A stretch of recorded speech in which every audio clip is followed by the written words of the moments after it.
Hi everyone, my name is Mateus, and today we're going to talk about video games. 4J Studios has announced that it has started to publish video games. The Scottish studio, which was founded in 2005, has focused solely on game development for the past 17 years.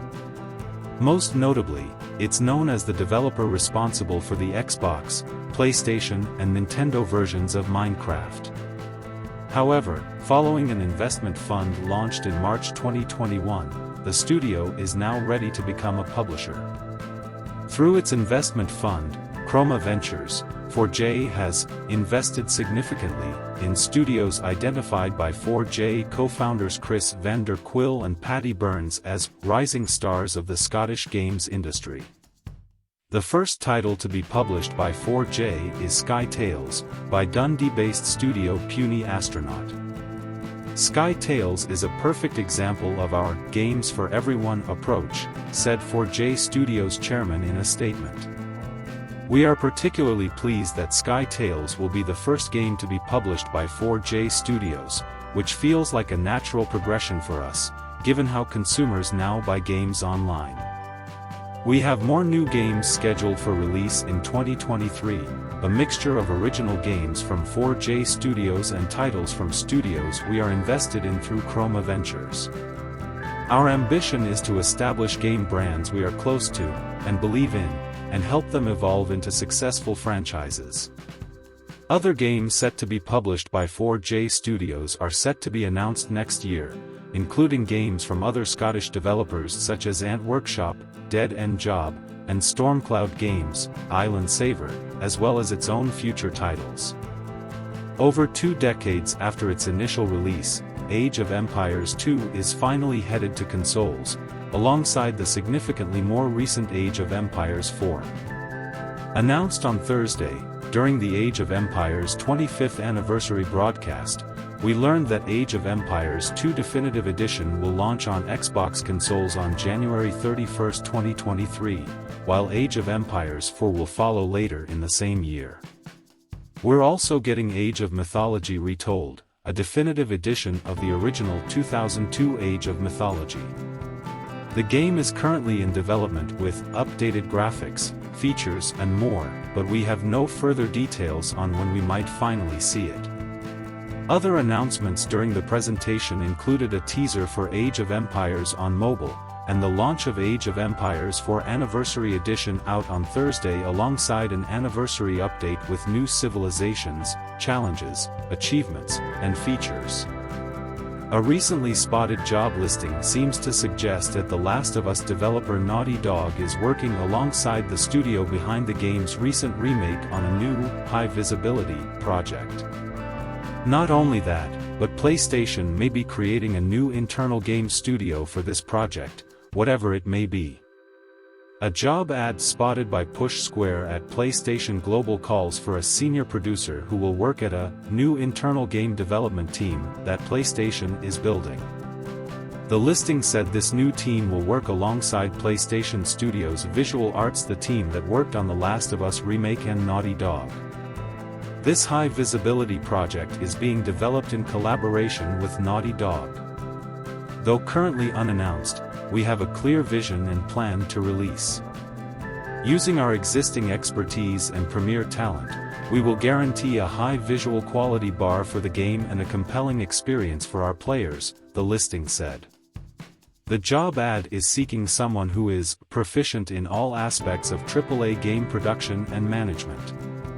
As for Naughty Dog, the studio has said it might make The Last of Us, Part 3, and the team already has a plot outline for a third entry. But as of April 2021, the game hadn't started production yet. Naughty Dog is currently developing a standalone Last of Us multiplayer game. Fans are convinced Naughty Dog is also developing a new sci-fi game, but that remains to be seen. Team Ninja has announced that upcoming Souls-like, Wo Long Fallen Dynasty will be released on March 3, 2023.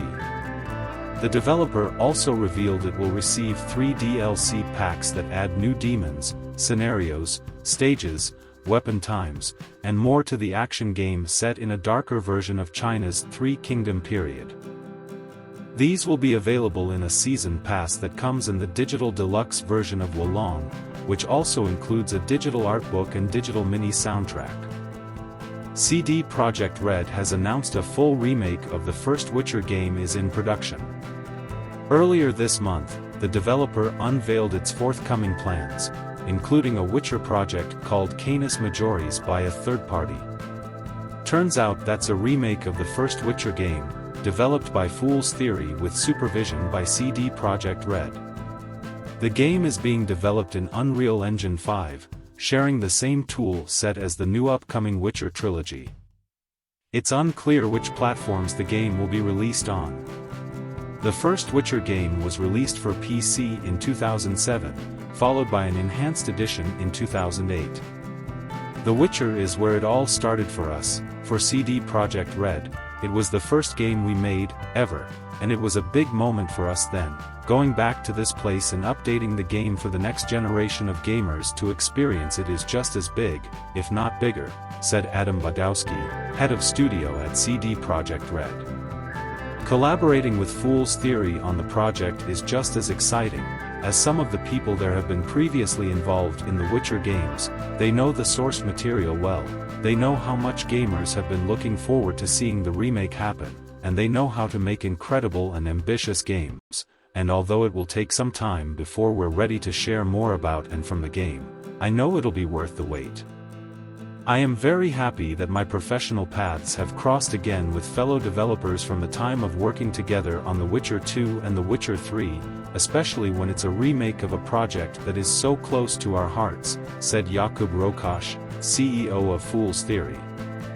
We are excited to join forces with CD Projekt Red, and our goal is to give players another great game from the iconic Witcher series.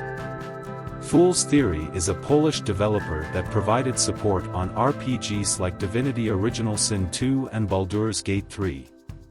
There's still no news, though, on a date for The Witcher 3 re-release for PS5 and Xbox Series X and S. Hideo Kojima is once more talking about a new project he's working on, but as usual, his teases are both cryptic and ambitious. In recent comments shared in an interview with The Guardian, he talked about one of the projects he's working on and said it's almost like a new medium.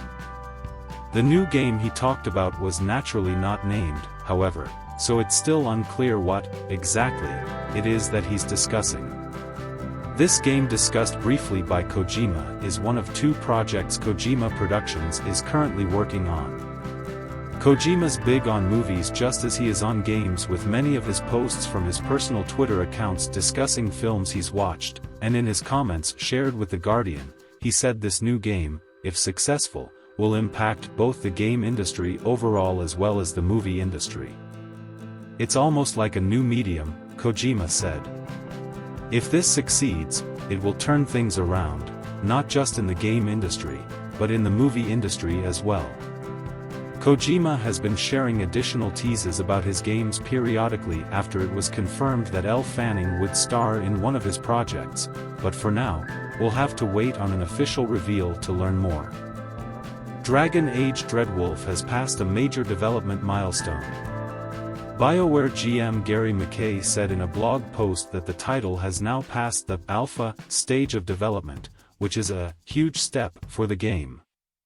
Alpha, for the purposes of Dreadwolf, means the game is playable from beginning to end. Up to this point, we've been working hard on the various parts of the game, but it's not until the alpha milestone that a game all comes together, McKay said. Now, for the first time, we can experience the entire game, from the opening scenes of the first mission to the very end. We can see, hear, feel, and play everything as a cohesive experience. Dreadwolf's development is not complete, of course. Next up, the team will continue to work on gameplay features and improving the game's visual fidelity to its final form, McKay said. Now that Dreadwolf is in an alpha state, the studio can also take a look at pacing, player progression, and how the game's relationship systems work. We can take the story we've written and see if we're expressing it well through the characters, dialogue, cinematics, and ultimately, the player's journey, McKay said. Now that we have the ability to do a complete playthrough, we can iterate and polish on the things that matter most to our fans. The alpha milestone is an extremely important one for us, but there's more work to be done. We also want to continue being transparent with you, our community, and keep you up to date on what we're crafting, McKay said. Very little is known about Dreadwolf, though the title of the game suggests it's connected to TLOU, the Dreadwolf, who is a well-known character in Dragon Age lore. That's all the news for today, Thursday, October 27, 2022.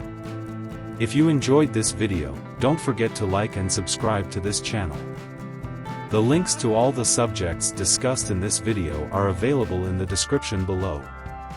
Thank you so much for watching, and I'll see you next time.